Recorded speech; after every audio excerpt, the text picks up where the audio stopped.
Hi, good morning, everyone. I hope all of you can hear me fine. A very good morning and welcome to the DPO Symposium 2021, or in this day and age, should I say, also good afternoon and good evening to everyone or anyone who is tuning in from all around the world. My name is Josh and I'm from the Personal Data Protection Commission, or PDPC, and I'll be your host for this morning. Returning for a second year, the DPO Symposium serves as a platform for data protection officers and practitioners to stay updated on key developments in data protection and learn about best practices from industry leaders on effective management and use of personal data. This morning's symposium will also mark the commencement of Singapore's Privacy Awareness Week 2021, an international initiative by the Asia Pacific Privacy Authorities, APPA, to raise awareness on data privacy and protection issues. Now, without further ado, let us welcome the Commissioner of the Personal Data Protection Commission, Mr. Liu Chuan Hong, or whom we call CE internally, to give his opening address. Commissioner CE, over to you, please. Good morning, everybody. It's really a great pleasure to be here with you today at our second DPO Symposium. I think the world is weathering another flare-up in the ongoing COVID-19 pandemic. But at the same time, our experience last year has shown that digitalization helps us weather this storm a lot better. Businesses have stepped up their online presence, and those who do so continue to function well, even when the physical interactions are limited. And the silver lining within the pandemic has been the rapid expansion of our digital economy. It has therefore seen a rise in data collection and its use. Data analytics, innovation have become a lot more commonplace. I think the PDPC would like to help businesses use that data responsibly to grow businesses, compete well, and to develop new products and services. The PDPA was amended to do just that. As of February this year, the PDPA was streamlined. The requirements were clarified, and we've introduced new exceptions that you can use to perform research, to streamline business operations, as well as perform other legitimate uses. In the panels later, you'll hear from several companies who will be sharing their experience of how they have leveraged these new exceptions to enable better innovation. And we plan to provide more real-world examples for companies to learn from and to develop case studies and templates so that businesses can learn how to responsibly innovate and develop new services. And we welcome all businesses to take part in this overall journey. At the same time, better use of data also requires more emphasis to do so responsibly and to protect that data. The PDPA was also amended to make that much clearer. With mandatory notifications as well as enhanced penalties, the aim was to ensure companies do remain accountable for the data that they use. Over the past years, the PDPC has investigated more than 600 cases and issued more than 100 decisions. Many of these cases could have been prevented. And in recent years, we have seen increasing amounts of issues related to ICT management and the failures to do so at that level. The PDPC therefore has identified the most common ICT gaps, as well as the corresponding good practices that organizations should put in place. And we'll be sharing more of these and how you can guard against these types of data breaches as you perform your businesses.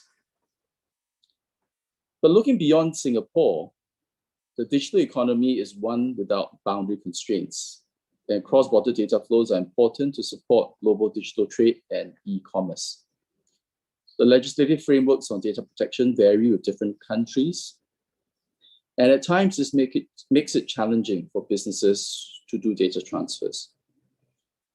And to ensure personal data can flow smoothly across borders, the PDPC is focused on building interoperability in data protection regulations through common standards and mechanisms. The predominant transfer mechanism in use around the world are contractual clauses, as they are the most flexible and recognized under all data protection systems. Within ASEAN, Singapore plays an active role in capacity building, and we have developed common mechanisms such as the ASEAN model contractual clauses, which perform this function. This is an important effort as the economies in ASEAN have many interdependencies, and the convergence of data protection laws will enable better cross-border transfers of data by all companies. And this Privacy Awareness Week also sees discussions on this ASEAN MCC, together with our partners from the Law Society of Singapore, as well as a session with our friends from the European Commission to examine how ASEAN MCCs and the EU's SCCs can pave the way for data transfers across different regions. So in conclusion, the PDPC aims to strike that continued balance. On one hand, to foster an environment that makes it easy for businesses to work with and to innovate with data, but also one where protection and security are not taken for granted, because it is only when there is trust in the overall data system can we fully benefit from the use of data. So we look forward to working closely with the entire DPO community, and thank you, and look forward to a fruitful week ahead.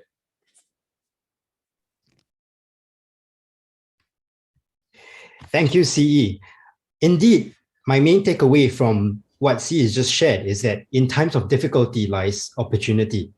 As businesses are weathering through uncertainties in this time, the PDPC remains committed to help businesses build and strengthen their resilience to meet greater challenges ahead.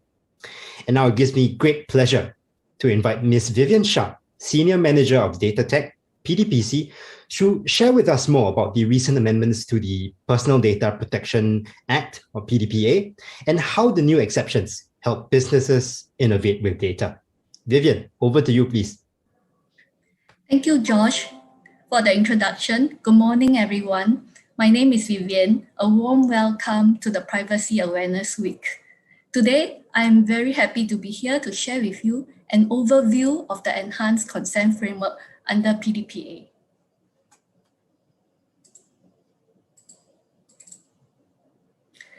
As you know, the PDPA amendments took effect on 1st February this year. While they strengthen data protection measures for consumers on the one hand, they also facilitate business innovation on the other hand.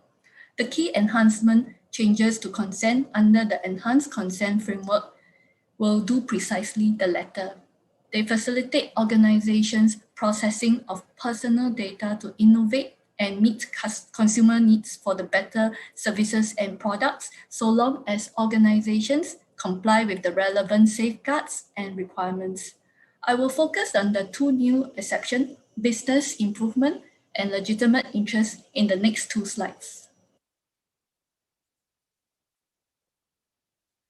Business improvement exception is a new exception consent under the enhanced consent framework.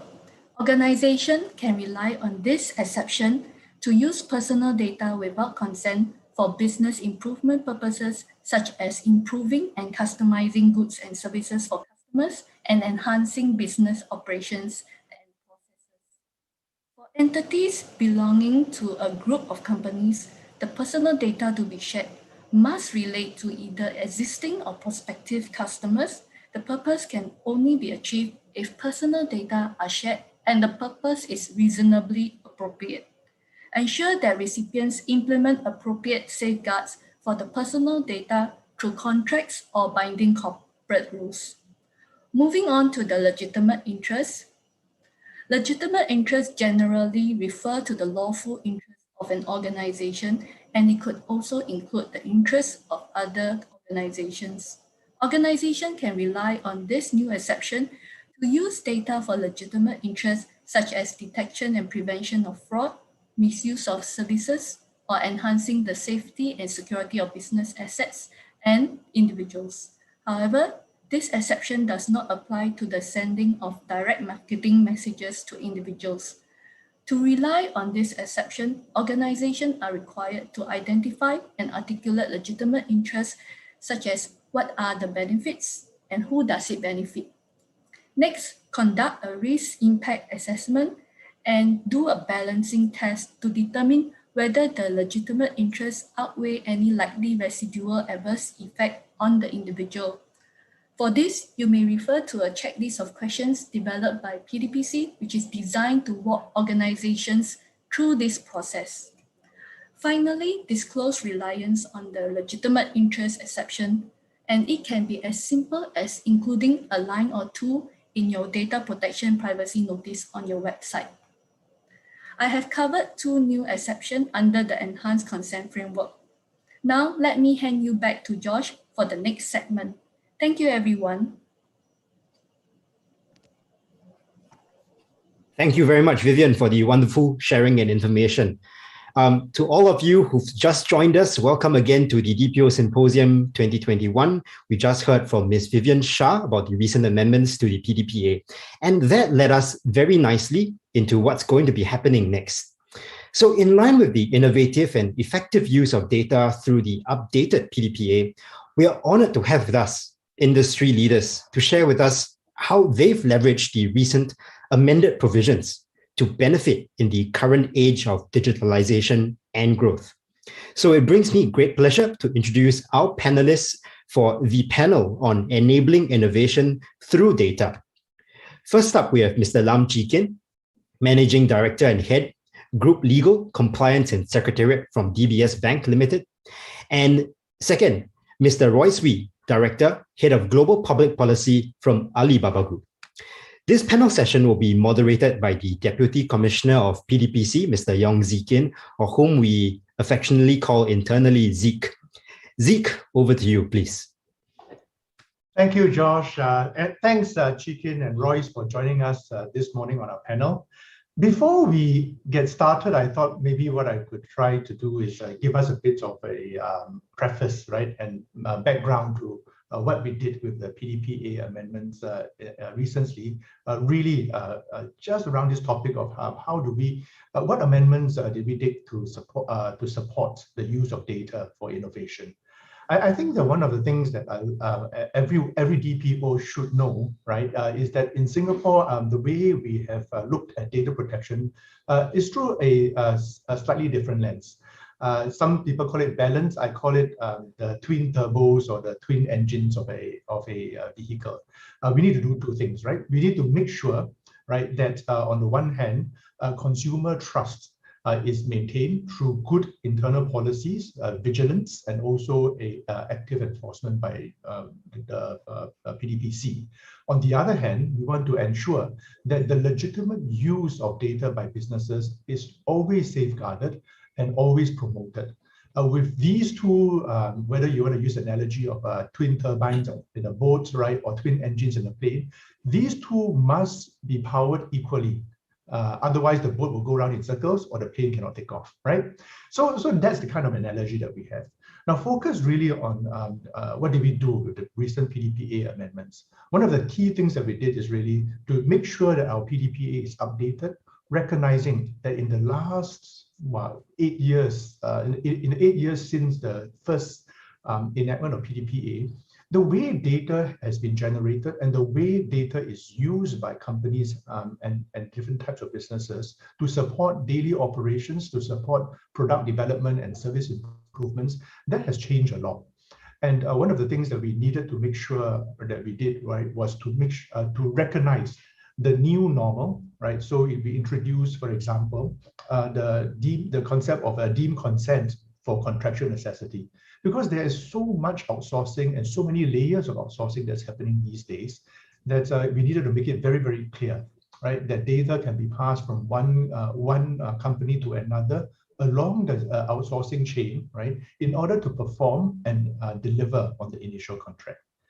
We won't be speaking about that on this panel. This panel is really focused on 2 new exceptions to consent, which enable the use of personal data to support business improvement and also for legitimate interest.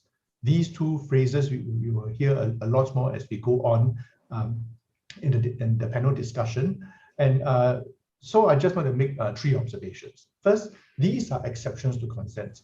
So it means that if you fall within the 4 corners, and if you 4 corners of business improvement exception, for legitimate interest, there's also added requirements procedural requirements like risk assessment, if you comply with all of that, right, then you're able to use personal data to support those purposes that these two exceptions allow.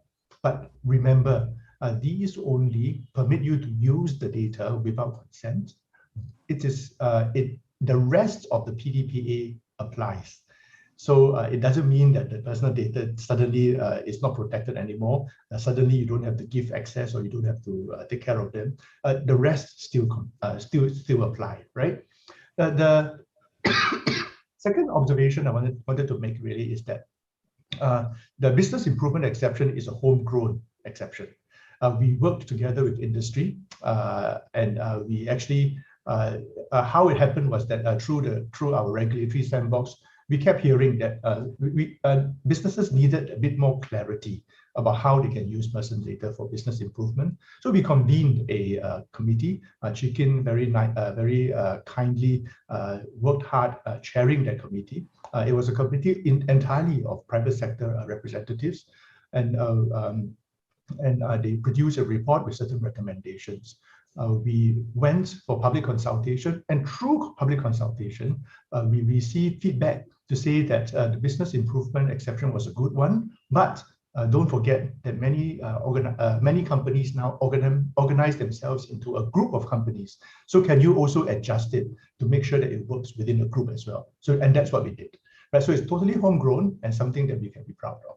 The last point I wanted to make is really about legitimate interest. For some of us, it might be new, but for many of us who have been working on global or regional data protection, we hear that it is a concept, right? That I think first appeared in the EU Data Protection Directive, right? And of course carried over to the GDPR, but it has also been cropping up in many of the laws in the region. And it is one of those things that we try to do to ensure that there is interoperability, right? Through an exception like legitimate interest, we can help major multinationals especially, and of course companies that are growing regional who can rely on legitimate interest to ensure compliance with multiple regional and global data protection regimes. So these are my opening remarks, and I'm glad this morning to have Chikin and Royce to join me on the panel, and we will be focusing our discussions. They will each bring their own experiences to the panel, speaking about business improvement and then legitimate interest, right? And then we can hear real-world examples of how we can use it. So let's start, right, with the legitimate interest exception, right? I've given a bit of a lengthy introduction, and I think that we all know what it is about. I will now perhaps first turn to Chikin, right, to maybe share some of your experience in relying on this exception in the regional work that DBS has done, right? And maybe share with us some of the interesting experiences and lessons that you've learned. Chikin, please. Sure, thanks Zeke. Thank you so much to PDPC and MDA for having me here. It's a pleasure, and I hope to contribute to the conversation today. In dealing with the legitimate interest exception, that's right up my alley. It is my job as being responsible for legal and compliance to take a look at things like fraud, anti-money laundering, sanctions evasion across a financial services conglomerate. So just to give some context to this, DBS has more than 7 million customers around the world. And within those customers, a tiny fraction will be bad guys. And these bad guys are intent on abusing the financial system. You have probably heard about scams at retail level, but at more sophisticated levels, you have very large networks of criminals that are very actively trying to move a lot of money through the financial system. So what we do in relying on the legitimate interest exception, if you think about it, it's rather perverse if you ask a criminal to consent to the use of his information. Chances are the criminal won't consent. So typically what we do is we look at actually the data in relation to the transactional activity and the relationships of different customers. And we have found over time that actually if you're showing a few indicators, I can't give everything away here because there's a lot of secret sauce in relation to the analytics that we do. But in relation to certain indicators, they're very effective predictors of criminal activity. What we can find is we can find individuals, and we can also find what we call network behavior. By deploying analytics across a network, you can pick up a whole network of a syndicate that's at work.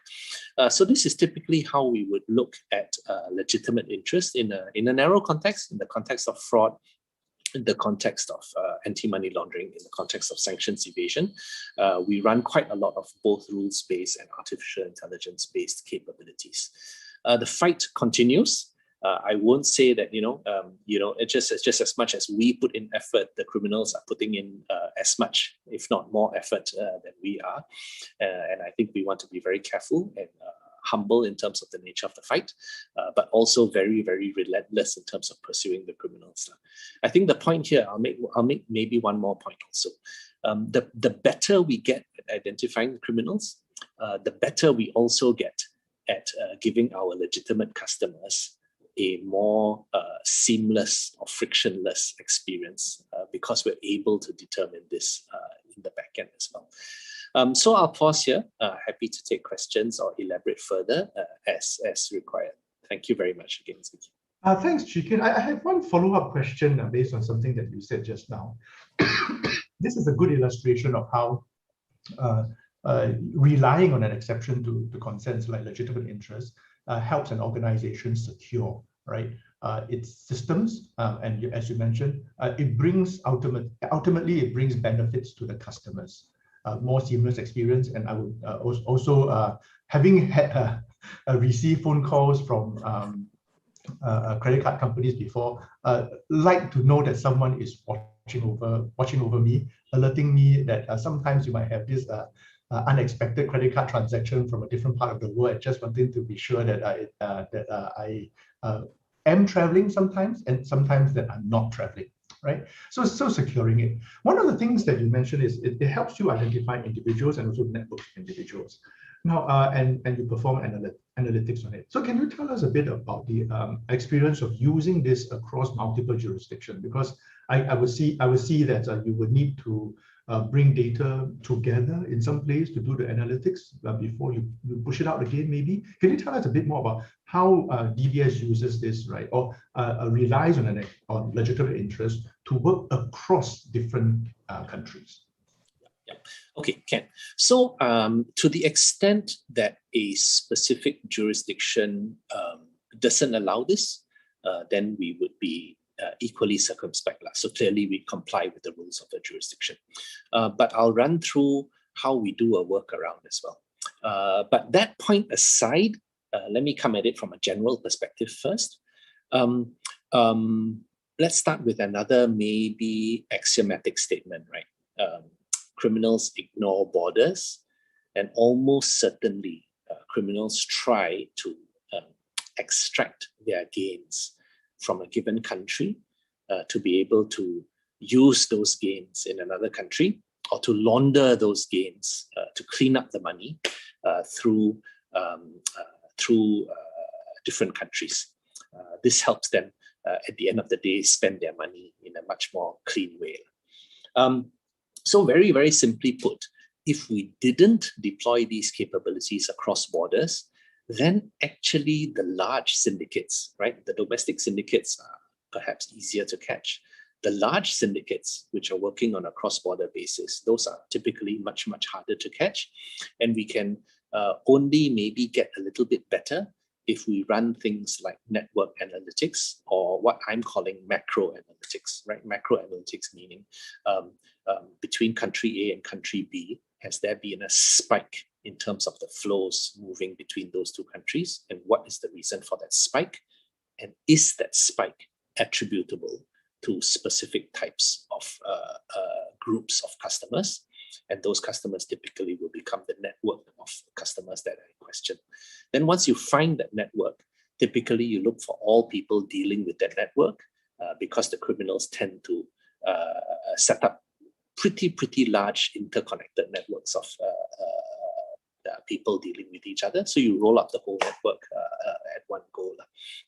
Now, if a country doesn't allow this, then typically we'd still be able to run the macro, because the macro analytics that I'm talking about is just where is there a lot of money moving through the system. It's not actually attributable to this customer is moving this money through the system. It's like at this country level, this country is actually transferring a lot more money to another country.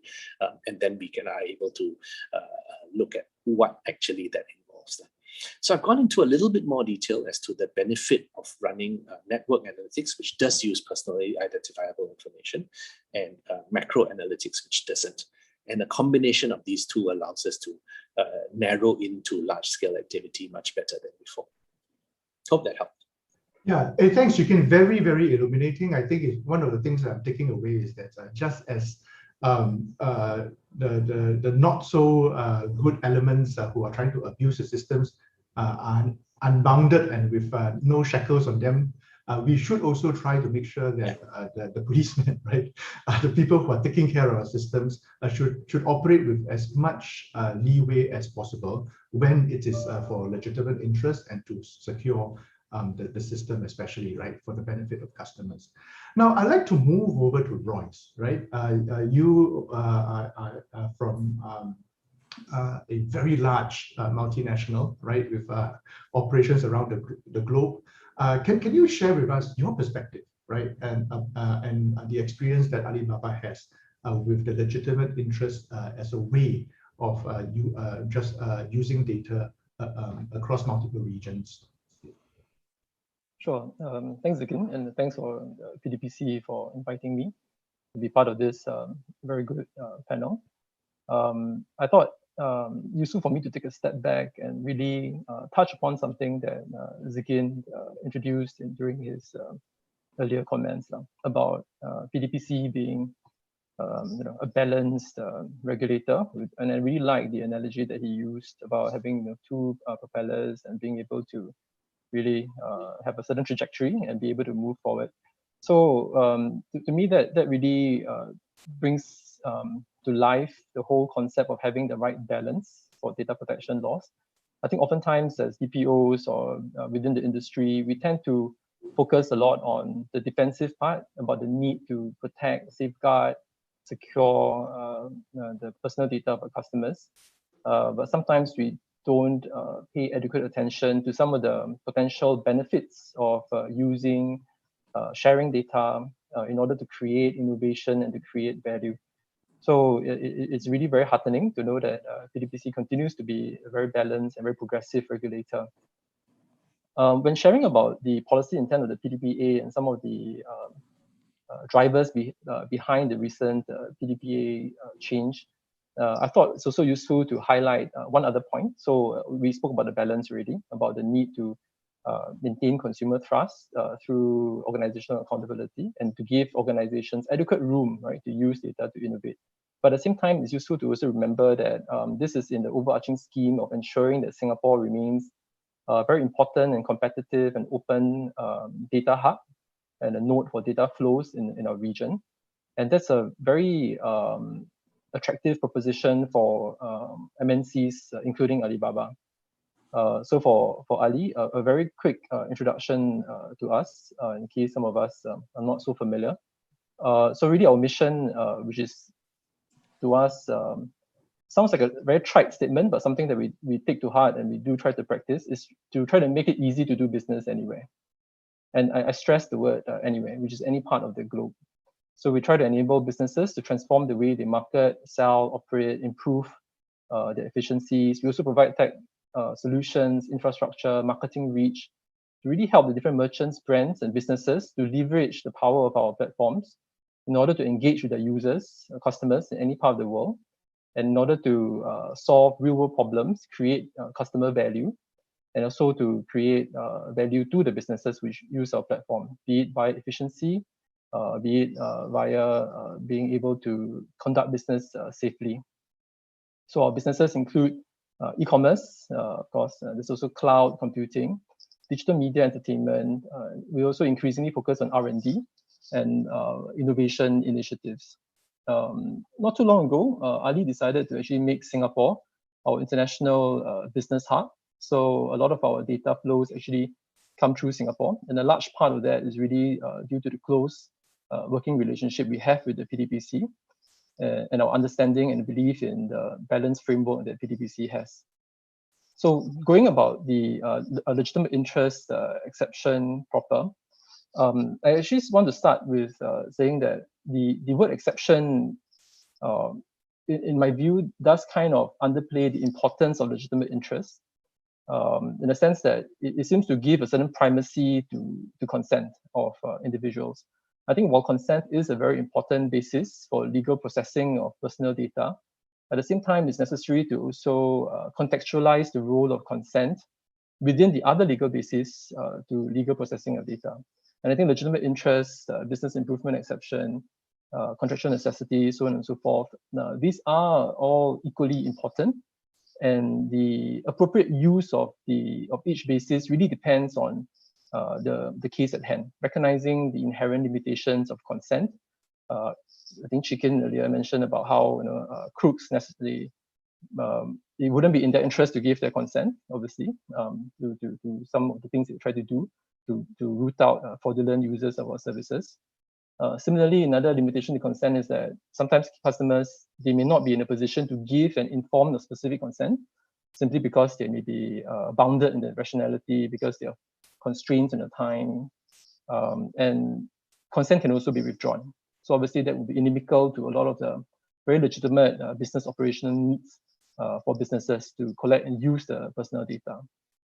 So for the legitimate interest exception that I want to share about, it's really about us coming up with an internal centralized risk control tool to detect and address risks of fraudulent or abusive registrations or transactions by users on an e-commerce platform.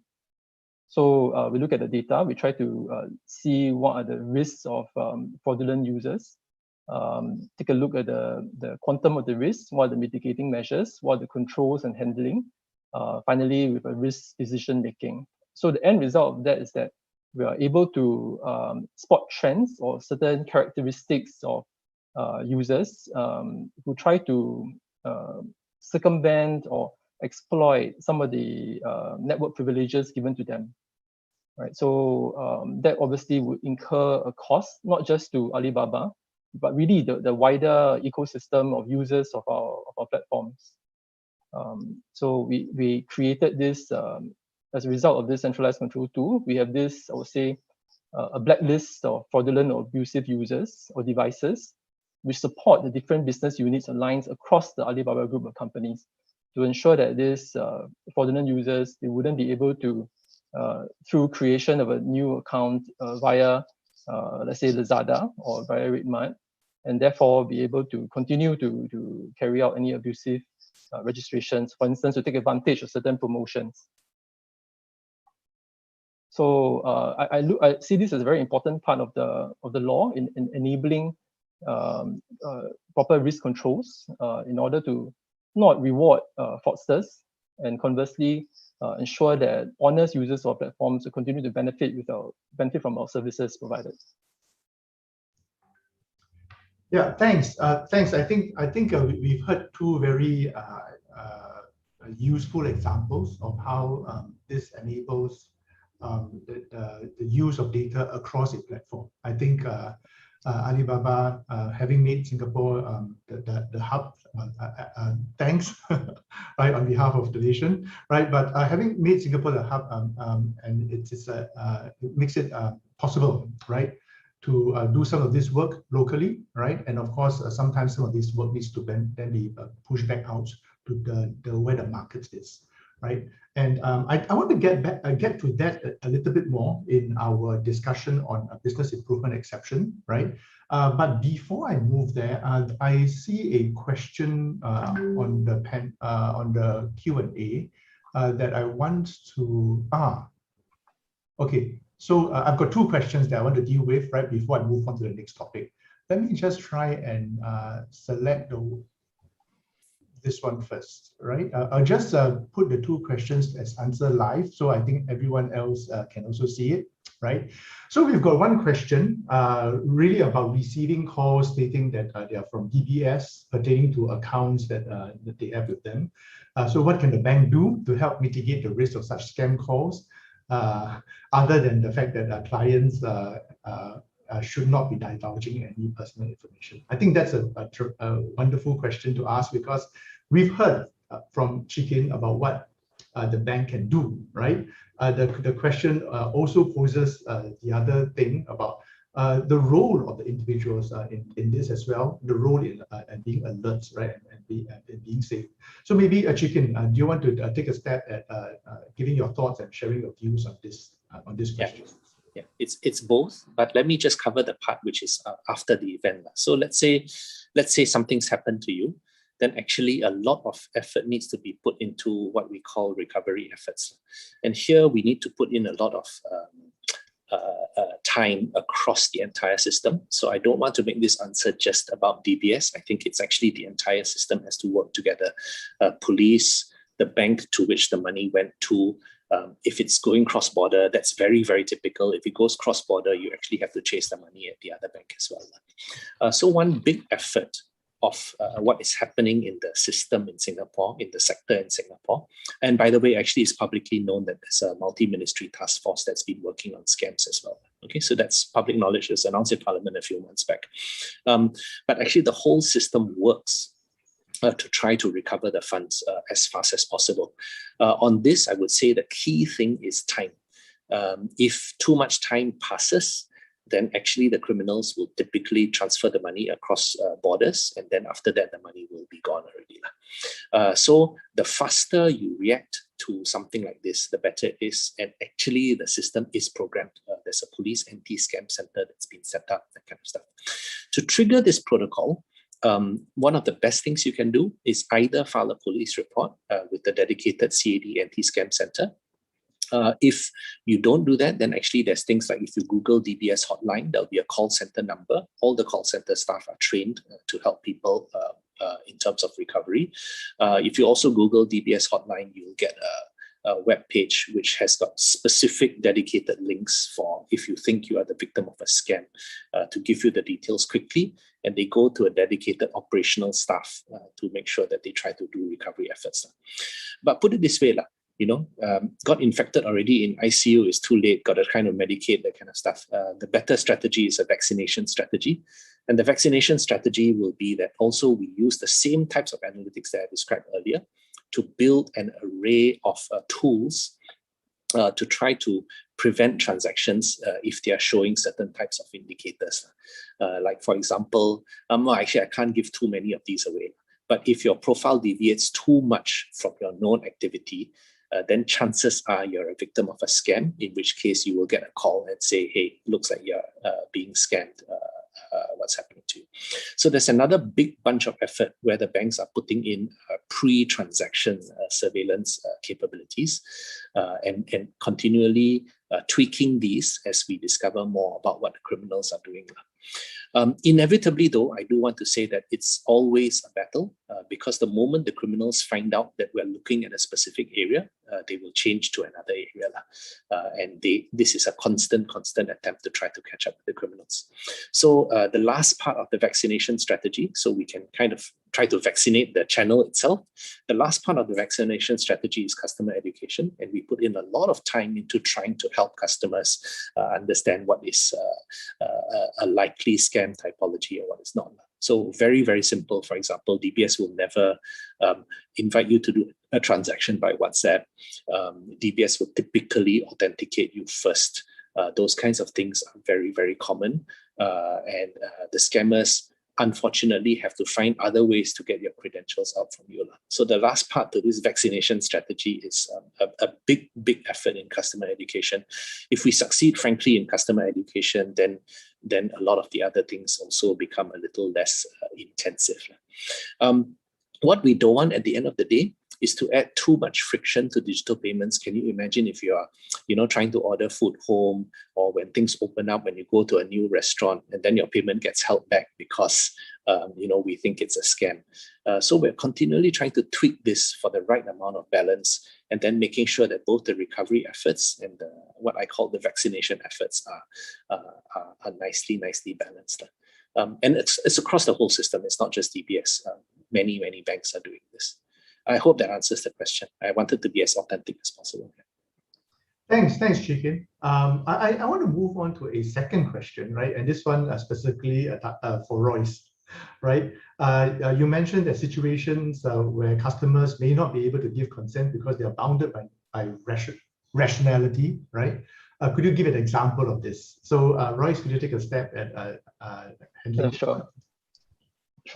I think I was trying to make the point of bounded rationality rather than bounded by rationality per se. But now that Grace mentioned bounded by rationality, I kind of like the ring to that. I think from the fraudster's perspective, because they tend to be very rational people, they obviously wouldn't then give consent. So I think that's a very classic example of someone who is bounded by rationality in order to achieve a certain outcome that serves his own interest, but actually may not be beneficial to the community at large. But going back to bounded rationality per se, I think that's more a broad concept whereby generally many of us were not able to exercise the faculties of a rationality properly because we are bounded by certain constraints, be it our time, our energy, our priorities. So one good example of that would be consent fatigue. I think if you're bombarded by very lengthy terms and conditions of use of terms of a website, oftentimes we simply wouldn't have the time or the energy to really go through the whole rigmarole of jumping through all the hoops. So that's where I think the concept of organizational accountability comes in, whereby we look at consent. Yes, consent is a very important role in data protection landscape, but at the same time, it may not always be the most suitable legal basis for for obtaining or using the individual's consent. So contractual necessity I know it's not part of today's panel discussion, so I thought that's also a good example of where if an organization uses customers' data and passes it on to the outsourced partner in order to carry out some of the order fulfillment, I thought that's one very good example where the law allows such usage and sharing of data, because oftentimes consumers are not in a good position to understand the intricacies of the supply chains or to make an informed decision over whether or not the organization ought to pass on the data to such a subcontractor or not. Thanks. Bounded rationality. I think that's a new phrase I'm gonna learn. I've learned today. Yeah, but I think it rings true to some of the things that we've been trying to do. I think before we move on to the business improvement discussion, I think one of the things that we really wanted to do is to make consent meaningful, right? And by that, we want to make sure that where there is a legitimate purpose for using the data by organization that the law should recognize, right? As a society, we create exceptions for it. We legitimize it through concepts like even consent, so that as a society, by embedding this into the legislation, we all rest in the comfort that these are legitimate use. And then for consent, right, make it meaningful. And one of the things that PDPC tries to do is push this idea of a just-in-time or dynamic consent. Break up consents into bite-sized pieces, right? And present each consent clause, right, at the point in time when it makes no sense. So I guess that's where the bounded rationality comes in. Because if you have a lengthy one and you object to one or two things, right, then chances are it's almost like a toss of a coin. Either you agree the whole thing or you disagree the whole thing, right? But if this is broken down and in the context of each transaction where new consent is required and it is meaningfully explained and you understand why it is necessary, then I think it increases the likelihood, right, of consents being given, right, by the customer. Right. Now, I want to move the discussion to business improvement, right? A homegrown one, right? And maybe what I'll do is I'll turn to Royce first right? To think about this, because and share your views about this. Really picking up the points about how Singapore has been made the international hub, right, for Alibaba, right? And it kind of like resonates with what we want to do right here, which is really to recognize that through the business improvement exception, that there are very legitimate users by groups of companies for personal data. Sometimes in the centralization of corporate functions, centralized HR functions, centralized payments, finance functions, sometimes centralized R&D functions, right? For improving the products and services, and sometimes really just using data to know your customer better, increase operational efficiency. So I'd like to invite Royce to speak a bit about your perspective on the business improvement purpose that we've created as an exception. Sure. I think for LI, the way I look at it is that it's more like a broad shield to protect the organization from users who may cause harm, be it via fraud or abuse of some of the privileges or discounts granted to them. While for BIE, the way I look at it is that it's a more it's a broader, more open concept that has greater room for organizations to use data in order to achieve certain reasonable and legitimate business goals. So I'm quite happy to be able to share some of our thinking. They're still developing around the concept of BIE. Two quick examples or two quick use cases. One is over the AI chatbot function, which to me is more of a low-hanging fruit. The other one, which I'm happy to share, is over some of the user insights and marketing solutions for businesses that I'll also share on. So for the chatbot itself, I think it's really about helping the sellers on an e-commerce platform to be able to reduce their customer service responses time, some of the admin costs, and improve the level of and timeliness of the customer service, and really help to facilitate communications between buyers and sellers. And of course, we do it also with our self-interest in mind, which is that we want to make it easier and more attractive for customers and buyers to be able to complete their transactions on our e-commerce platform. So based on our survey of a lot of SMEs who use our e-commerce platforms, I think one big admin hurdle or drain on their business operations and management time is actually dealing with the questions from customers. So in response to this feedback, we came up with this AI chatbot, which is really an automatic customer service tool for the e-commerce sellers. So we use that semantic recognition. We go through the Q&As, the historical Q&As between customer service comms, between buyers and sellers, in order to develop and optimize this semantic recognition algorithm, which can then be used to analyze and prepare responses to questions and inquiries that are raised by buyers. So it helps to really automatically answer a lot of the common questions asked, such as, what's the condition of the good in question? Is it brand new or is it pre-owned? Is the price subject to negotiation? So on and so forth. So a lot of these common questions that we culled from our review of the raw data, we're able to then come up with responses that sellers can use automatically. At the same time, I think we do recognize that BIE, in order to use it responsibly, there are safeguards in place as well. So we actually protect the data, the raw data, chatting data. That's not something that we actually share, even within the group of companies within the Alibaba group. I think because we have different, while we're under the same group, at the same time, we recognize that some of the business functions and purposes can be quite distinct. And also as a matter of risk management, regardless of what the law provides for, is a voluntary management decision on the end also not to actually share the raw chatting data. However, the algorithm model is shared among the group companies so that, to promote greater consistency, to level up the capabilities across the group. I think to safeguard also the interests of consumers, we actually also carry out desensitization or some of the anonymization measures before the communication data is processed for the algorithm training and model optimization purposes. So that's the first use case I want to share. If it's okay with Zeke, I'll share quickly on the other VIE example about user insights and marketing solutions. So for this one, it's really about helping the businesses, again, on our e-commerce platform, with some of the consumer analysis and the marketing and promotional campaigns. I think, again, based on the feedback from businesses on our platform, I think oftentimes they have very limited time, energy, or resources to really better understand the consumers who use our apps or surf our websites to look for certain goods or services. So what we do is that we try to then help these businesses to give them certain marketing insights in terms of who the target customers are. Concurrently, I think this also help buyers to gain exposure to goods or services that they're likely to be interested in on our platform. And through some of the reasonably expected means, such as in-app promotional notifications, such as some of the personalized display of goods.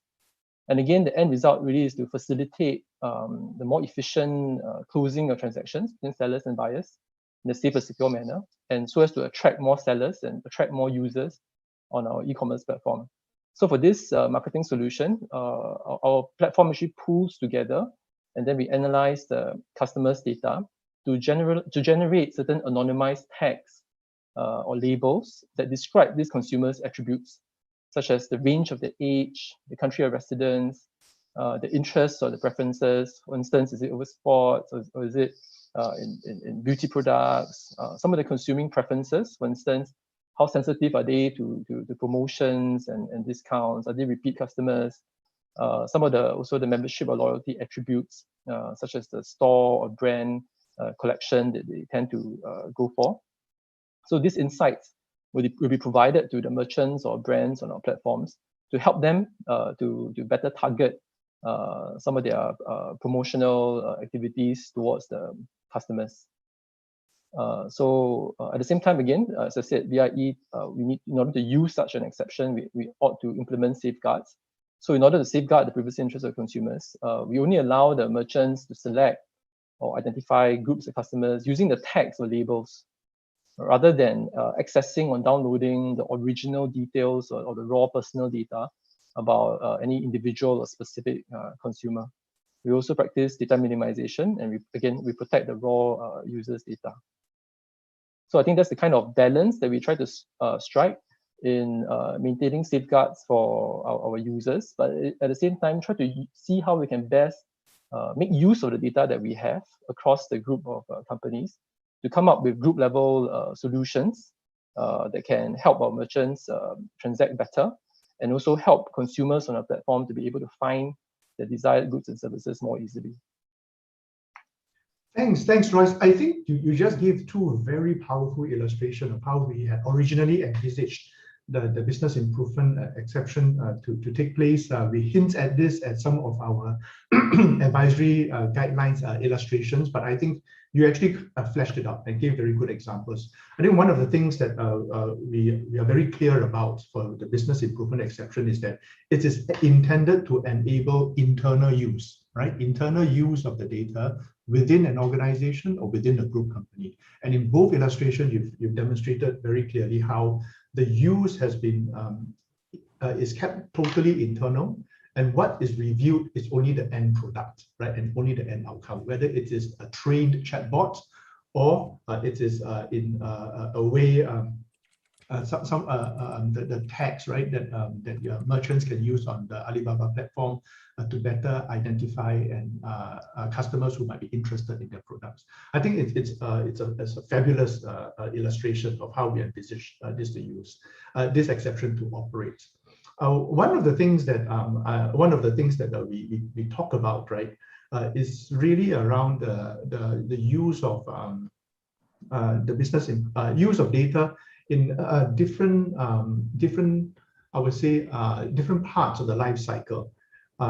So taking the data analytics as an example, in your illustration, Royce, it's really Alibaba as a platform, eventually releasing those tags, and then the tags will be used by merchants. But one of the examples that we foresee, right, and we're hoping that we can get some volunteers to flesh this out, is really, as you say, use anonymized data or use data internally just for the model training, right? And then eventually, when the model is ready for deployment, couple that with some of the historical data for individual customers, and in that way, the customer immediately is able to enjoy some level of personalization the moment the product feature comes out. Now, I don't want to put anyone here on the spot to try and illustrate this through an actual example, right? It's something that just came up, but something that's really in our advisory guidelines. I think if either Royce or Chicken can speak a bit more about that, I'll be happy. But actually, it's meant for an open call, right? For anyone else who is on this call, that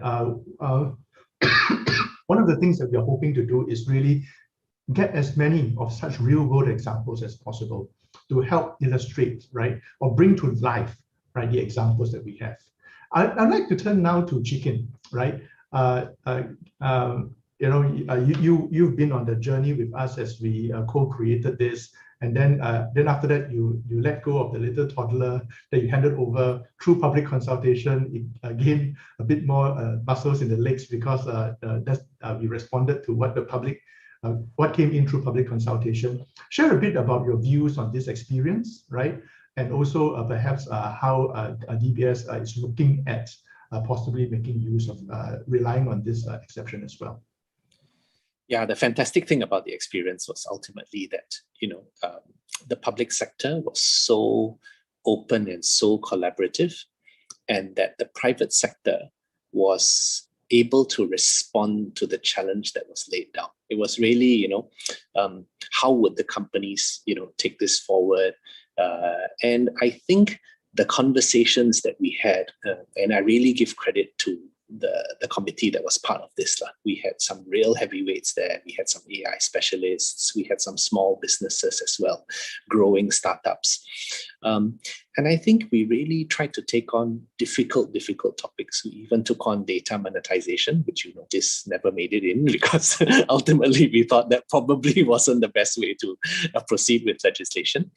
But I think I'm very, very pleased that, in a sense, some of those ideas that came about then ended up grabbed by the public sector and then taken into public consultation where the community of ideas came up and made it stronger. So tremendously validating and enriching, again, rewarding to be part of that experience. So that's fantastic. The way DBS would look at the business improvement exception is that I think, legitimate interest, I think something that Royce also made, right? If we're really trying to do a risk management purpose, then actually that's much more suitable for legitimate interest exception. But if it's not risk management purpose, if it's, making money, profitability purpose, that kind of stuff, or, kind of like maybe just operational efficiency, adjusting your bottom line rather than your top line per se, then we're starting to think a little bit along the lines of the business improvement exception. And like Royce, we run a lot of insights. Most of this is at individual customer level. We haven't done as much comparative insights. That means one customer relative to another. Part of this is because of the heterogeneity of customers. What one person likes is very unlikely to be something that another person likes. You could generalize, but it's still not as targeted as looking at your own individual habits. So if you do use our mobile channel, our digital banking applications, typically you'd find a whole set of insights that have been curated for you in relation to your spending patterns, your dining patterns, your subscriptions, what your investment habits might be, and are they in line with your profile, that kind of stuff. Right? And I think to the point of just in time, right? So if you find this irritating, there's actually, no, I like subscriptions. So, okay, you can keep that there, but I don't like you talking about, let's say, my dining patterns, then you can X that out straight away. So I think this allows the customer to kind of focus on those delivery of insights that the customer feels that, helps the customer along as well. But in the same way, it helps us understand what this particular customer is more or less interested in, and able for us to develop, again, the product a little bit better for this particular customer. So I think the point is maybe not so much a relative comparison from customer A to customer B, or customer A as a group of customers relative to customer B. It's more all about understanding customer A at quite a lot of detail and giving customer A what that customer wants. So insights would be our way of looking at this more Zeke, to kind of your point, and maybe to one of the questions that was made there, actually we do business improvement a long way. And often if you have a improved product, you also typically have an improved operational efficiency. This is not as part of the examples that we made in the open call, but we are going to contribute to the open call. But one of the examples that we're already doing is actually if your ATM card has been swallowed by the ATM, then when you call the call center for help, right, we immediately route you to, if you have lost your ATM card, please press 1, right? Instead of putting you through all the, for a loan, press 1, for a mortgage redemption, press 2, it just route you straight to, because we know already that your ATM card was swallowed, then chances are you're calling for that. So these are all things that we characterize as being consistent with the business improvement exception. Yeah, thanks, Chikin. I think you kind of like stole a bit of my thunder there, because I was about to turn to this question that had popped up in the Q&A, which is really about new service and products being provided, right? How can this exception improve services and products, right? And I think Chikin just answered that with a very, very concrete example, where by knowing what has happened to your customer much within your the data that you have, you're better able to proactively provide the most relevant option, right? When he next comes to you. So I think that's a fabulous example. I want to turn to Royce. Do you have any views to share about this? Sorry, I thought that the call for the submissions is a very powerful one. Also because a number of these changes to the PDPA, some of these exceptions to consent or alternative basis to legal processing, fairly new to Singapore. I think we amended the Act in Parliament in November, and revisions only came into effect a couple of months back in February. So it's important to really hear also from the other important stakeholders, including many of the DPOs representing important companies in this symposium, to really understand how organizations are interpreting and implementing some of these changes. Of course, in conjunction with PDPC, to really have this normative document, I would say, that helps to set a certain benchmark and set certain industry best practices and norms that help to provide greater regulatory certainty and clarity, so that businesses are able to more confidently harness the data that they have for business improvement, for innovation purposes. So that's a general point I wanted to make. Yeah, thanks, Royce. I think you very nicely also help move us to the next question I wanted to put on screen and answer. How do you identify, right, data mining, analytics, sharing? Should it fall under business improvement, or should it fall under legitimate interest? Right, and I would say that that's the whole point, right, of trying to come together as a community to try and make this work. I would share very frankly and openly my own view as the Deputy Commissioner. We were out to provide as many options as possible that organizations can then decide which is the best fit for its purpose. I would say that do not approach this with the assumption that at any one point in time only one exception can be relied on and none of the rest can be relied on, right? No, I think it's a situation of you might end up with one or two that will be relevant, and then how do you as a DPO decide? Which one is the one that's more suitable? I wouldn't even say most suitable or best, but more suitable for you at that point in time. What are the pros and cons? And I think that that's what we are hoping that will happen in the call that we're making, right? That basically, if as a DPO you want to, please come talk to us. What we like to do is to get as many of these real world examples as possible, and then create a little I would say repository, right, where people can consult. And this is a stage where, as a community of DPOs, we need to work together, help each other get better at this, right? And as we go along, I think in 3 years down the road, perhaps, right, we might start seeing certain patterns emerging and certain practices emerging. But at this point in time, I would say the field is green, the sky is blue, so let's do what we can. Yeah, that's my view, right? Maybe I invite Chikin, right, to maybe come in with a bit of comments here as well before we move on to the next question. Sure. So maybe just some perspective on this, right? So every country that we have footprint in will have their version of permitted use of data. And so when we think about this from an implementation, productization perspective, we do try to harmonize as much as possible into an internal DBS framework that we are then able to implement. So a lot of this distinction between LIE and DIE is very specific between two exceptions that are found in the Singapore context, among all the other exceptions that are available.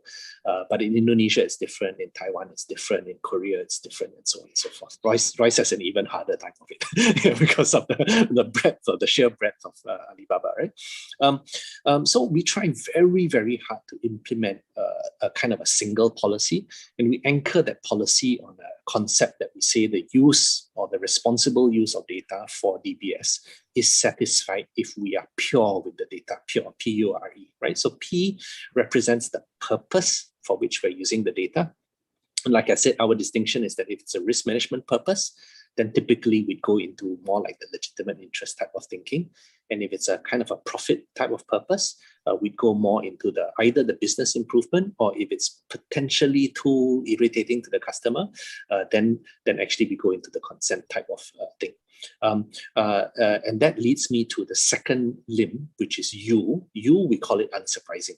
So if the customer finds it unsurprising, intuitively, I think, just now when I shared the ATM example, that's intuitively, yeah, if you didn't do that, that's actually irritating, right? It's not if you do it, it's irritating. If you didn't do it, my ATM card was swallowed. If you don't route me straight away to ATM and you make me through the whole menu, that's irritating to me. So U is unsurprising. We don't want to put the customer into a position that when they found out about our use of data, they said, hang on, that's a bit of a head-scratching moment, right? R is respectful.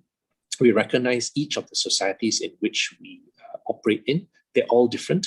And so we try to respect the norms of the societies in which they're in. Here, I would say, India is very, very different from China, for example.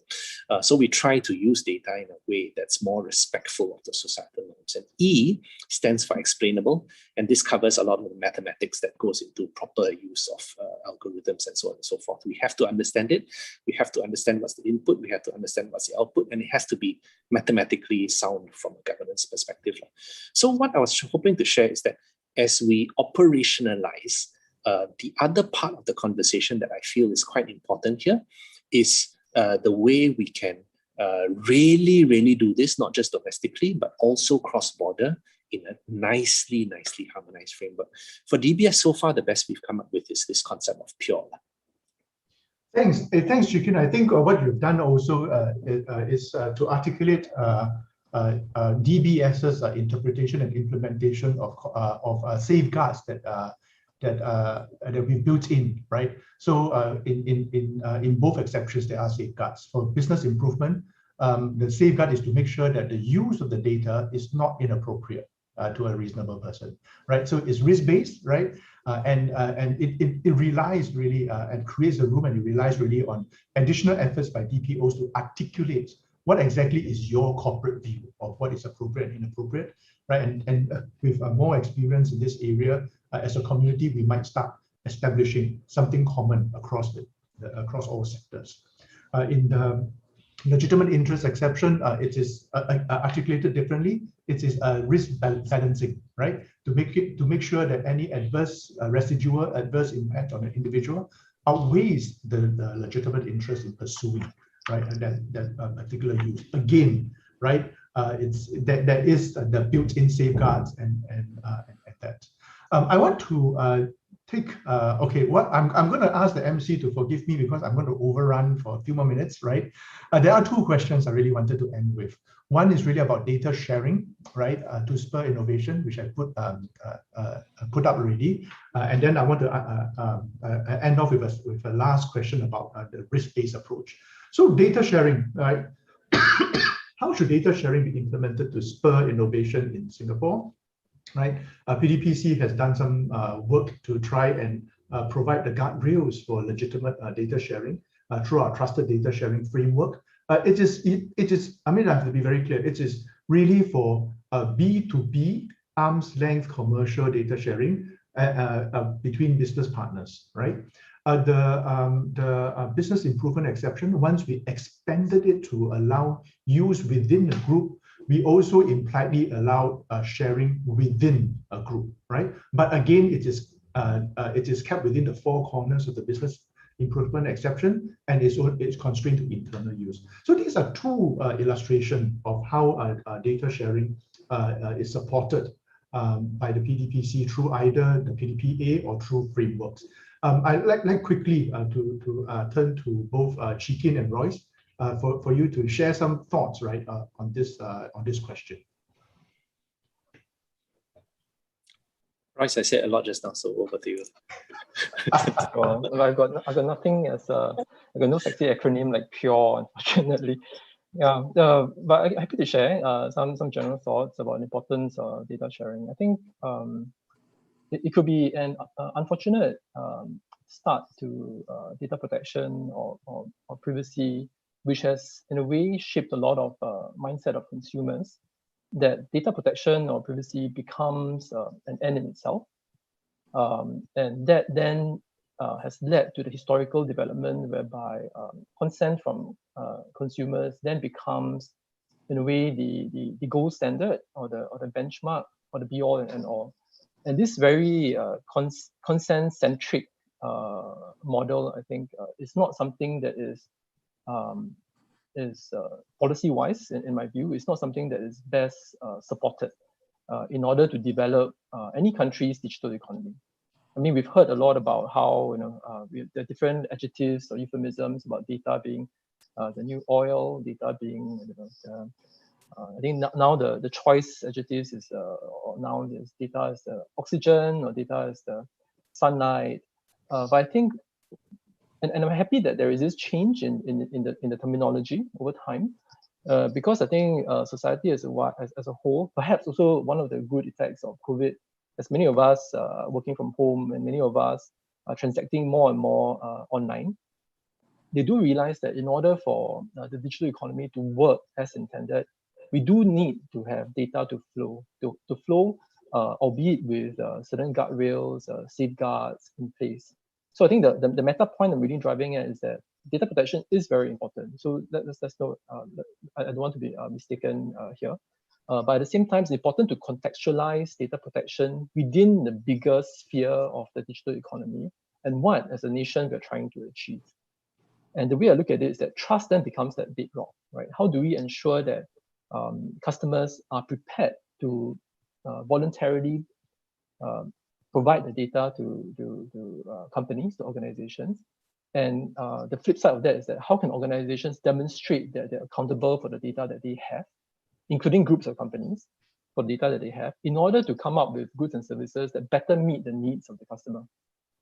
Right. So very much the onus is really on organizations also for us, or together with the regulator, to really step up to the plate and to try to continue to shape this narrative about the importance of data sharing, the importance of data flows, the importance of data use, and the risk-based approach that we're adopting to make sure that any adverse effects are duly mitigated and that the end beneficiary is really the customer. And how can we then use trust as not necessarily just a compliance issue, but as a competitive differentiator for organizations as they compete for customers' data. So I think that's the overarching strategy or viewpoint that I want to advocate. Yeah, thanks, Royce. And again, I think what you've managed to touch on a question that just came in at this last moment, right? I put it up on the screen, right? With AI and automated data analytics being in increased use, right? the concept of explainability, right? And then you're also relying on exceptions. There's a concern that these two might be conflated. And I think Royce has just made the point very, very clearly.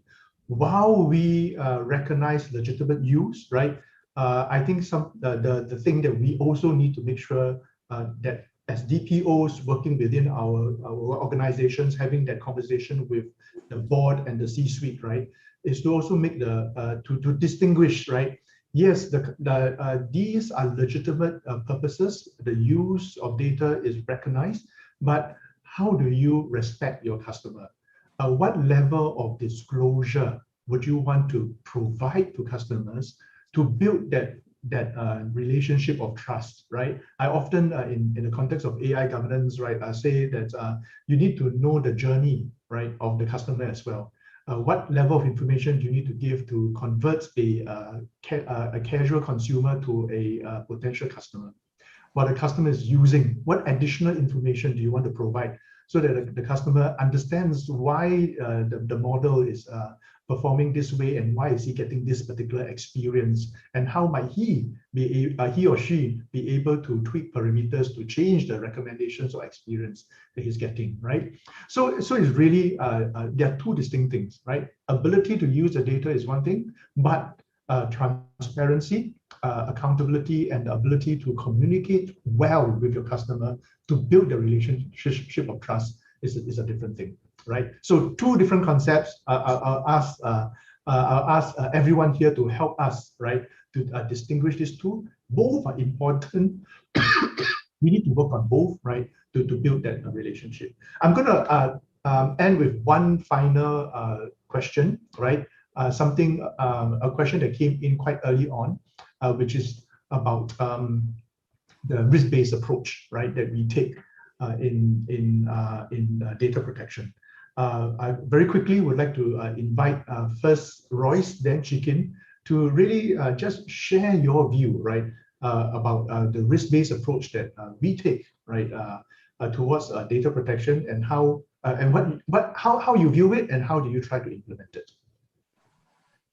Royce, yeah. Sure. The way I look at it is I think the risk-based approach is a central tenet of the principle of accountability. I think you can't divorce the two. In fact, one other way I can look at it is that the risk-based approach is the means or mechanisms through which I demonstrate how I'm being accountable for the personal data of the customers on our platforms. And I do see a lot of advantages that such a risk-based approach have.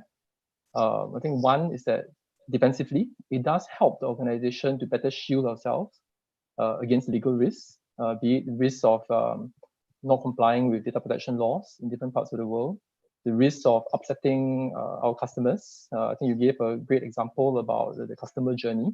I think oftentimes we also need to go beyond the bare minimum of ticking the box sort of compliance and say, no, I've done this, I've done that, therefore customers, you ought not to have any concern. So we need to go out of our way to also be very proactive and engaging customers and explaining to them and obtaining their trust. The risk-based approach also is an iterative one.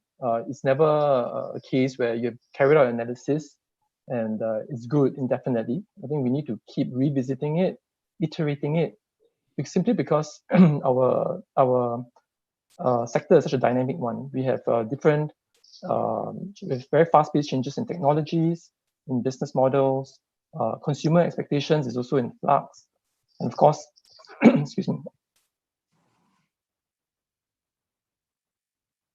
And of course, we have regulators also coming up with their own interpretations of the data protection laws in different parts of the world, and coming up with new data protection laws or revisions to existing data protection laws. So it's a dynamic balance that has to be kept in balance through regular reviews and through this very iterative process. So how we try to do it within Alibaba is that we have set up this internal centralized POC, or what we call the Privacy Ops Center. So this applies across the board to all of our group of companies. So before they roll out any important major new initiatives, products or services, we have designed the internal compliance system such that this new product services or changes to existing ones have to feed through this central mechanism So we have a team that's set up that comprises the DPOs, the business units, the risk control colleagues, as well as the security folks, the technical folks, really come together as a team to review these changes or these new products and services, to really identify what the risks are, what the major risks are, what are sort of mitigating measures in place, what's the legal basis that we have to support some of these changes, or conversely not support, then what are some of the solutions that can be put up. And then we continue to iterate the whole process. So it's about having a systematized approach, I would say, and also having at the outset a certain high watermark. I think as we grow in our footprints across different countries and faced with disparities in terms of the level of data protection laws in different parts of the world, it's important to have a high watermark that gives us a certain internal confidence that most of the risks will be taken care of with adequate flexibility to then cater for the specifics in each jurisdiction, where we can then dial up or dial down as appropriate. At certain instances, even when we are over-complying, we rather over-comply as well, simply because then there's a certain efficiency to be gained having this centralized approach. So that's a very high-level overarching view of how we adopt this risk-based approach. Thanks, Royce. Now quickly over to Chikin. Your quick comments and views on this. Sure, I'll be quite quick. For me, it comes down to governance. I think in financial services, we have understood many different overarching types of risk. So credit risk, liquidity risk, market risk, right? So for financial services conglomerates, we don't want to go bust. We don't want to be exposed to unacceptable, even reputational risk, for example. So when we deal with a new asset class, or when we deal with a new area, in this case, it's data, artificial intelligence, and what is possible with these things, it is incumbent on us to typically take a risk-based approach as well. But from a governance perspective, we'd ask ourselves a few questions. Right? Do you understand the risk associated with the nature of the data that you're playing with? Right? So the distinction genetic data as opposed to address, for example, genetic data being way more risky. Do you understand that or not? Secondly, do you understand the risk associated with the use case that you're dealing with? A fraud use case, potentially very good protection, yeah, but you're branding people criminal or non-criminal. That's pretty risky in my book. And then, of course, the risk associated with the model that you're dealing with. How risky is this model? Is it something that's pretty standard, or does it need to be refactored considerably, or is it completely innovative and a new method, for example, for manipulating data? I think understanding these dimensions allows us to bring it together and then make the correct risk decision overall as to whether or not we should proceed. And that's why I think it comes back to governance, which is, do you understand the risk that you're taking, or you just kind of, walking blindly into an area which you're maybe not that familiar with. So for us, we try very hard to understand the risk better. Thanks, Chikin. And I think you gave me the perfect way for me to come in with my little closing remarks, which is that we have been pushing the adoption of a risk-based approach to data protection over the last few years. I think one of the things that we know is that companies, the larger they are, the better they are at managing risk, right? Identifying and managing risk. And one of the things that we did early on with the Singapore Institute of Directors is to work with them a few years ago to launch data protection risk, right, as one of the risks that you should look out for. And we put it in the risk chapter of the handbook, for corporate governance handbook. Previously, data protection only cropped up as a subsection in IT risk, right? But we moved it to the risk chapter so that the risk committee is aware and they should address their minds to risk. And I think the whole idea is that if the board is aware that data protection can be a corporate risk, then the whole enterprise risk management framework kicks in. You're able to better manage it, and you're better able to flow it down. Risk-based approach to data protection is a whole topic on its own, and I think the question has given me an idea of what we might want to plan for next, right? On that point, on that note, I'd like to thank Chikin and Royce for joining me on this panel. I thank you all for your patience, for bearing with us. We kind of like overrun our time a little bit and ate up whatever savings we had from the earlier parts of the program. So thank you all. I hope that this has been a good starting panel for the week's activity. you can look out for more activities in the coming week, right? And I'd like now to hand the time back to Josh for the second part of our program this morning. Thank you, everyone. Thank you. Thank you, Zeke. Thank you, Chekin, and thank you, Royce, for the insightful sharing and robust discussion.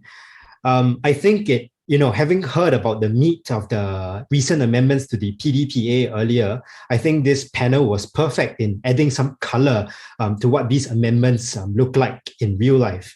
And for those who just joined us today, you were listening to the panel on enabling innovation through data. And for those who've been staying with us throughout all this time, thank you all for your questions. Actually, I hope that more questions could be dealt with because I was listening closely to all of them and they were fantastic questions. Pity, time is always an enemy and we're limited by time. And so we have to move on to the next segment. But, like DBS and Alibaba, we do hope you see the value that these exceptions can bring and you're inspired to make use of them, right? To make better use of data in your organization. So don't forget, just don't forget, if you need help exploring your options, the PDPC's doors are always open to you. As someone from PDPC, I know our officers are all very friendly and very happy to, share some thoughts with you. So next up, we will have a sharing on the trends in data breach cases and how to guard against common types of data breaches. As the saying rightly goes, prevention is better than cure. So it brings me great pleasure now to invite onto the stage Mr. Sito Kaisiang, Assistant Director of Data Tech, PDPC, and also a good friend of mine for his sharing session. Kaisiang, over to you, please. Thank you, Josh. Can you hear me? Loud and clear, Kaisiang. Okay, thank you. Good morning, I'm Kaisiang. Today I'll be sharing with you some tips on how to guard against common types of data breaches. From our past data breach cases, we noted a clear connection between weak cybersecurity and data breaches. What we have done is to analyze our past data breach cases, our local Singapore cases involving ICT systems. We studied them and we asked ourselves, what are the most common types of data breaches that we have? What are the most relevant good practices that could have prevented these incidents? The result is this new handbook, How to Guard Against Common Types of Data Breaches. I will now bring you through some key points. Based on our analysis of past cases, these are the 5 most common types of data breaches in Singapore. I will be explaining to you what each type is about. The top category, the most common, is coding issues. This is about mistakes made during the coding phase of software development. From the cases we have, the mistakes tend to be logic errors. Unlike typos or spelling a command wrongly, where the application wouldn't even be able to run, logic errors are not so easy to detect by automated means. Here are some examples of how such data breaches occur. Organization B was trying to fix an application error. They developed some new code, but however, they inserted it into the wrong part of the application. As a result, wrong customers' information were retrieved. Organization C, they created a lookup query, but specified the wrong data field in the query because there were several data fields that appeared very similar, and so incorrect records were retrieved. And we have these recommendations tailored to address the cases that we see. Plan and design before doing coding. This includes conducting impact analysis. Proper documentation is important, right? You don't want developers to be making guesses, but have clear specifications to refer to. And also your employees and your developers, they don't stay with you forever, right? You don't want the fine details of your system to be lost when they go, right? And then you'll be in trouble. Thorough testing. There are many different types of software testing. The important thing is to ensure that the test scenarios are sufficiently comprehensive and are close to your real life scenarios. And testing should be meant to test, not meant to pass. Okay, code review. This point is really a case of last but not least. In all the cases of this category, we felt that actually there was a good chance of detecting the coding errors if code review was done and done right. Of course, it helps if the person reviewing is an experienced developer. Okay, the next category, configuration issues. This is about settings.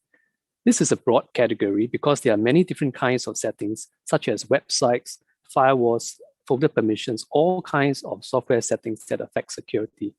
We also classify source code management and deployment under this category. For example, we have organization H. They were trying to fix a web application issue. They decided to change the permission of a web folder to be publicly accessible. Did not change back the settings after the problem was resolved. Because of this, personal data was divulged. And we have organization G. There was misconfiguration of the antivirus software. They configured it to the wrong URL to receive antivirus updates. As a result, they did not get any antivirus updates for a long time, and their computers were eventually infected with malware. Our recommendations are, first, harden your systems. This means to use secure settings and options. Default settings that are provided are usually meant to get you up to speed and to maximize convenience, but they are usually not optimally secure. Automate your builds and use scripts instead of manual steps. Document your baseline configuration settings. Again, this is about documentation, it's very useful. In the previous section, we were looking about coding and design. Here is about documenting your configuration settings. Establish SOPs to manage your configuration. This helps to change settings in a systematic way and also make sure that somebody approves the changes. Note down your configuration changes when troubleshooting so that you will remember to either revert to settings or to record it as your baseline. And conduct security reviews to ensure that your actual settings tally with your records and check that the settings make sense. Next, malware and phishing. Malware, or short for malicious software, is a blanket term for viruses, worms, trojans, and other harmful software. Phishing, and there's also spear phishing, the more targeted version, is an easy way for threat actors to target the weakest link, people. Phishing attempt is just an email. It costs nothing for the sender, but you stand to get your computers infected with malware or compromised login credentials or loss of personal data. The examples: an employee from organization I clicked on a malicious link in the phishing email, leading to malware infection. What the malware did was to extract emails from the employee's account and sent it out to external parties, and these emails contain personal data. As for organization J, system patching and other security activities were not done for 12 months after the employee who was doing it had left. The system was infected with ransomware and the organization was locked out of their own personal data. Our recommendations are: educate your employees because they are your weakest links. And after educating them, test them. This includes conducting phishing simulation exercises. Install endpoint solutions, antivirus, anti-malware, and importantly, keep them well updated. Consider restricting internet access. For example, blacklist known malicious websites. This is quite commonly done already.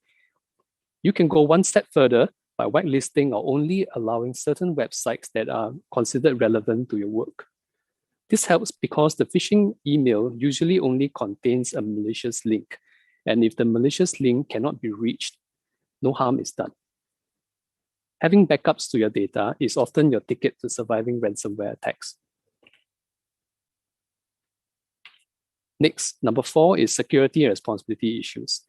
There is now better awareness of having to incorporate security in the design and development of systems, and we call this data protection by design. It is also important to take care of security after the system is rolled out and has gone live, that is, during system maintenance. Someone needs to be assigned the responsibility. Another risk we classify in this category is the use of production data for testing in development environments. As examples, Organization L implemented a resource booking system through a vendor. They continued to pay the vendor for system maintenance, but from the contract, the scope of the maintenance was that the vendor was to fix any problems reported. The vendor was not asked to ensure the application was kept secure, and so they didn't. Over time, the application became vulnerable because new exploits were developed. Organization M, they placed a text file containing personal data in a test environment for testing. They forgot to remove the file after the testing. The test server was connected to the internet. No access control was implemented for the file, and the file was picked up by search engines. Our recommendations are explicitly assign responsibility in terms of ICT security, patching, checking log files, and so on. If you don't do so, chances are there will be gaps. Especially if it's outsourced to vendors, state it clearly in the contract. Protect your data and documents with access control. We have many cases where such information was exposed when placed at web servers and not protected. Search engines will find them even if nobody knows of their existence. Create and use synthetic data for development and test purposes. Don't use production data. This is because development servers are usually much less protected. Accounts and passwords. This is the last of the 5 common types. Sometimes people refer to them as sign-in credentials or user credentials. Passwords are like the keys to your system, and they're very useful to hackers because with the passwords, the system treats them as legitimate users. They will not be stopped. And if the account is an admin account, they will become legitimate account admin users. The hackers will get access to a lot of personal data. There are a few ways that this can happen. Weak password, too short, too simple, too easy to guess. Brute force attacks refers to automated guessing of passwords. The weaker the password, the easier to guess. Default passwords are risky because they are well known. You can easily find published listings of default passwords. Credential stuffing. Hackers can get a set of stolen credentials, user credentials from one system. They try their luck at another system. When a user uses the same password at both sites, the hacker gets lucky. And finally, writing down the password, so to speak, in the digital form, but not securing it. For the examples, organization O had their database password in a env file, which is a configuration file. The file was publicly accessible, and this is where it went wrong. It's like hanging the key to your safe outside your main door. Organization Q's EDM system's admin password was simple and easy guessable. It was not changed for 10 years and it was shared among different people. The account was hacked and spam emails sent to customers. Our recommendations: review user accounts periodically. There will be staff movements. Remove accounts that you don't need anymore. If you don't need to, don't store your password in some file. If you have to, make sure it's well secured. For brute force attacks, remember this: if something is internet accessible with no measures against brute force, it's a matter of time before the account is hacked. Infinite failed logins should not be allowed. You can lock the account after, say, a few failed logins, or you can implement CAPTCHA to stop automated attempts, or just implement a long delay after every failed attempt. All these will make it much harder for brute force attacks. Finally, require a strong password and have stronger requirements for administrative accounts like 2FA. One last point, and this relates to all 5 types of breaches that we have shared. If your systems that are, say, 5 years old or more, these are likely to have more vulnerabilities than a brand new system that you roll out now. So don't forget to check on these older systems. Okay, so these are the 5 most common types of data breaches and how to guard against them. We've come to the end of this sharing session. Please download, can't be seen. Please download your handbook for more examples and more details. You can refer to this URL and QR code. Thank you very much. Back to you, Josh. Thanks so much, Kai Xiang. And, I found it helpful, and I hope the sharing has been useful for everyone here in providing practical tips for organizations to minimize the risk and occurrence of data breach incidents. And so, ladies and gentlemen, as with all good things, they come to an end, and we've now come to the end of the DPO Symposium 2021. Nevertheless, we still have a full week of activities ahead for the Privacy Awareness Week, so do stay tuned for that. Thank you once again for joining us this morning, and we hope it's been a useful and insightful session for all of you. Now, I'm going to use my MC prerogative. So before we end the symposium, we do seek your help to share your feedback with us. Please scan the QR code that you'll see now on the screen to provide your feedback. Every piece of feedback that you provide will help us make the next DPO Symposium an even better one. The link can also be found in the webinar chat. So once again, thank you all very much. We wish you a wonderful day ahead. Have a great week ahead as well. Take care, stay safe, and hope to see you in person again once more. See you guys. Cheers. Take care. Bye-bye.